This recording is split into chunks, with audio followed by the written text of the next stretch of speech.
22조 8천억 원의 국채를 발행하거든요. 예. 이번에 이거 1인당 5,100만 명으로 나누면 45만 원 된다는 거예요. 예. 공짜 점심은 없다는 게 지금 조삼모사예요. 조삼모사. 그리고 그러네요. 왼쪽에 있는 주머니에 있는 돈을 오른쪽으로 옮기는 거랑 같은 건데 생생은 누가 내냐? 예. 이 주머니에 있는 돈을 이쪽으로 옮겨준 이재명 정권이 내는 거죠. 예. 뭐 호텔 경제학을 얘기하셨던 분이시니까 네네네. 예. 아무래도 저는 굉장히 걱정되는 게 이거예요. 지금 이재명 정권이 하고 있는 이런 이 사고, 어떻게 보면은 정책적인 중심들에 보면은 이런 사회 경제적 민주주의를 많이 강조를 하는데 그 일환으로 지금 다음 주부터 민생지원금 주잖아요. 이제 지원하게 되잖아요. 네. 근데 오늘 세계일보에서 이런 기사를 썼어요. 민생지원금 주고 연말정산으로 걷어간다면 하면서 신용카드 소득공제가 사실 올해 끝나거든요. 네네. 다시 이거를 연장할 것이냐 말 것이냐 아직 결정을 안 했어요. 예. 근데 민생지원금 1인당 예를 들어서 15만 원에서 뭐 얼마 주고선 네. 직장인들은 이거 연말정산 받아야 되는데 신용카드 만약에 혜택을 없앤다? 이거 뭐 어떻게 되는 거지? 그럼 이것까지도 그럼 또 연장? 근데 우리나라 재정은 이런 상황이 계속 벌어질 수 있거든요. 예, 이게 경제학에서요. 네. 이런 얘기가 있습니다. 어떤 얘기요? There's no free lunch. 아, 그렇죠. 공짜 점심은 점심은 없다는 거죠? 없다. 공짜 점심은 없다는 게 사실 모든 일에는 공짜가 있을 수가 없어요. 예. 아, 갑자기 생각나는 말이 있는데 김현철 그 YS 재단 김현철 소장이요. 예. 그 소장님이 책을 썼는데 인생은 정비공이에요. 제목이. 맞아요. 인생은 정. 정비공이라고 정답은, 해서 정답은 없다. 예. 비밀은 없다. 예. 공짜는 없다. 그래서 앞 글자를 떠서 정비공이라고 썼는데 야. 공짜는 없는 거거든요. 공짜는 없죠. 지금 민생 소비 쿠폰 뭐 15만 원에서 55만 원까지 준다고 했는데 조정은 의원이 뭐라고 지적했냐면 뭐라고 했어요? 소비 쿠폰 15만 원 나눠 갖고 네. 세금 45만 원 더 내자는 것이다. 이거 네? 결국에는 아니, 본인 분석을 해보니 이거 결국엔 국채 발행해 갖고 재원 예. 마련하잖아요. 예. 그럼 그 국채 누가 갚아야 됩니까? 우리가 우리 국민 한 분 한 세금을 분이 내잖아요. 예. 갚아야 되는 거예요. 지금 2020 예를 들어 오늘이 2025년이잖아요. 네. 2025년에 태어나는 신생아가 예. 태어나면서부터 국가 부채를 얼마 갖고 태어난 줄 아세요? 얼마예요? 8천만 원 갖고 태어나요. 태어나자마자 8천만 원 빚이 있다고요? 그러니까요. 나는 뱃속에 있었는데. 그러니까 우리나라가 지금 국가 부채가 1,000조 됐잖아요. 네. 그럼 이 1,000조는 누가 갚아야 되는 겁니까? 우리가 갚아야 되는 거예요. 예. 사실 그러면 이런 문제를 지적할 때 야, 미국은 국가 부채가 뭐 수경이고 일본도 뭐 엄청나게 많은데. 수경이다. 이렇게 예. 얘기를 하는데 이거는 국제 경제에 대한 이해가 전혀 이해가 없는 사람들이 하는 얘기예요. 그래요? 왜냐하면 일본은요. 나라는 가난해도 국민은 부자라고 해갖고 예. 일본 국채를 갖고 있는 사람들이 다 일본 사람들이에요. 어. 일본 사람들이 일본 국채를 갖고 있는 거예요. 나라 빚 부담을 그냥 갖고 있는 거고. 미국의 국채는 누가 갖고 있는지 아세요? 누가요? 중국, 일본, 대만, 우리나라 4개 나라가 미국 국채의 80% 갖고 있습니다. 오. 이게 그래서 미국 국채 미국이 어떻게 버텼느냐? 적자가 엄청나게 많이 나는데 예. 자본 수지로 흑자를 낸 거예요. 국채 발행하면은 우리나라, 중국, 일본, 대만이 미국에 엄청나게 무역 수지 흑자를 내잖아요. 그 흑자 낸 돈으로 미국 국채를 산 거예요. 사는 거죠. 그러니까 서로 좋았던 거야. 예. 미국도 좋고 우리나라도 좋고 신흥국들도 뭐, 좋고. 네. 예. 왜냐면 미국에 흑자를 내는 나라들은 달러가 있으니까 이 달러를 갖고 사오는 거 아닙니까? 그럼요. 예. 기축통화국이니까 그게 가능한 거죠. 그러니까 지금 그 기축통화국이 가능한 건데 우리나라는 국채가 많아질수록 여하튼 더 발행하기도 힘들어요. 예. 계속 신용도가 떨어지면 IMF 외환위기 때처럼 누가 우리 국채를 사줄 겁니까? 그렇죠. 그렇기 때문에 지금 조정은 의원 분석을 보면 15만 원씩 나눠 갖고 45만 원씩 더 내자 이렇게 된다는 거예요. 야. 왜냐하면 22조 8천억 원의 국채를 발행하거든요. 예. 이번에 이거 1인당 5,100만 명으로 나누면 45만 원 된다는 거예요. 예. 그러니까 15만 원 받지만 45만 원은 또 그러니까 공짜 점심은 없다는 게 지금 조삼모사예요. 조삼모사. 그리고 그러네요. 왼쪽에 있는 주머니에 있는 돈을 오른쪽으로 옮기는 거랑 같은 건데 생생은 누가 내냐? 예. 이 주머니에 있는 돈을 이쪽으로 옮겨준 이재명 정권이 내는 거죠. 예. 뭐 호텔 경제학을 얘기하셨던 분이시니까 그러니까, 네네네. 예. 아무래도 이런 기사를 봤는데 굉장히 충격적이었어요. 앞서 말씀드렸던 그런 포퓰리즘적인 그런 상황들, 사회경제적 민주주의의 대표적인 정책들이거든요. 근데 이것도 지금 이런 상황입니다. 놀아도 198만 원 받는데 일하면 손해 아니에요? 백수아들한테 직장을 가져라 이렇게 얘기를 했더니 아니 뭐 놀아도 198만 원 받는데요, 아빠? 지금 그러니까 원래 백수로 지내다가 뒤늦게 회사에 다니던 아들이 아르바이트만 해도 실업급여를 받을 수 있다. 이렇게 해서 다시 백수가 됐습니다.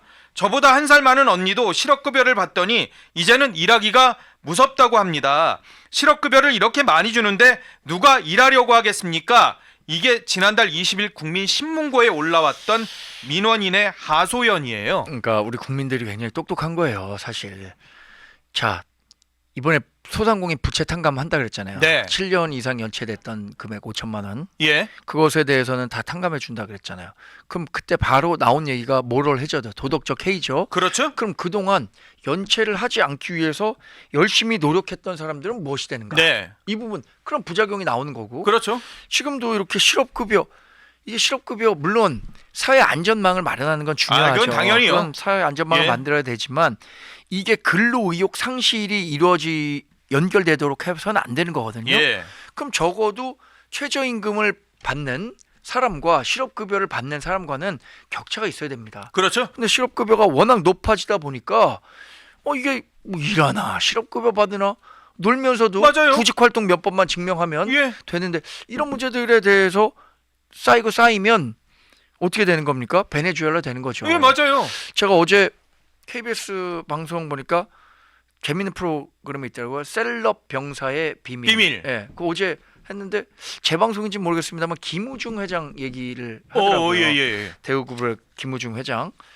그분이 이제 마지막엔 뭐 알츠하이머도 앓고 뭐 이런 그 뇌 쪽에 질환도 건강 있고 얘기를 해갖고 건강 얘기도 하지만 그분이 과거에 어떤 일을 했었는지 뭐 이런 예, 얘기를 그게 쭉 나왔었군요. 풀어봤는데 예. 굉장히 재밌게 본 게 1984년에 대학생 100명과의 대화가 있더라고요. 예. 김우중 회장이. 예. 그때 그때 뭐 한 스타였죠, 뭐 대학생들이 뭐 어떻게 그때 보면. 한 얘기가 우리나라 뭐 있냐? 자원 하나도 없다. 결국에 가진 거는 근면성실한 국민밖에 없다. 예. 이 사람들 열심히 일을 하게 할 수 있는 환경 만드는 게 우리나라 잘 되는 거다. 그렇죠. 결국에는 그런 그 헌신과 노력으로 지금의 선진국을 만든 거잖아요. 예.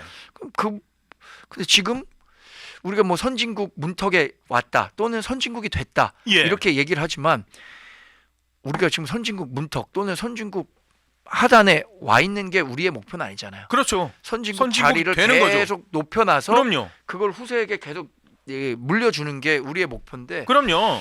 오히려 지금의 모든 정책들이 우리가 어렵게 이루어낸 성과들을 갉아먹게 하는 거 아니냐. 아하. 이런 그 정책들이 나오면은 예. 대한민국 어디로 가겠습니까? 예. 저는 그래서 아까 얘기한 뭐 조국혁신당이 우리 대한민국의 정치를 어떻게 바꿀지 모른다 이 얘기도 했지만 이런 그 반시장적인 정책들 예. 그리고 반기업적인 정책들 네. 이런 게 나올수록 우리나라의 경쟁력 떨어질 수밖에 없다. 그러네요. 고용보험 실업급여 개정 적립금이요. 공적자금기금 차입액 7.7조를 제외한 수치를 봤더니 2023년에 마이너스 3.89조 원, 2024년에 마이너스 4조 1,200억 원 이렇게 계속 적자가 늘어나고 있어요. 반면에 실업급여 지출액수는 어떻게 됐냐? 2023년에 14조 3,400억 원에서 2024년에 15조 1,700억 원으로 지금 높아지고 있는 그런 상황들. 이게 이제 뭐 그런데 정부가 그래 실업급여 제도 개선을 좀 해야 되는 것 아니냐라는 의견이 있는데 정부는 그게 아니에요. 전혀요.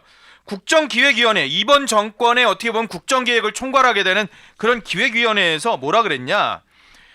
이게 제도 정비, 수급 자격 요건 강화 등의 대책 담기지 않았었대요. 오히려 주 15시간 미만 초단시간 근로자에게 고용보험 확대 적용, 65세 이상 고령층 대상 실업급여 확대 적용 등 수혜 범위 확대 정책만 포함이 됐다는 그런 기사도 나와 있을 정도예요. 근데 지금 이 실업급여 관련해 갖고는요 관리도 지금 제대로 잘 안 되고 있어서 아하. 정말 모럴 해저드가 많이 일어나고 있습니다. 예.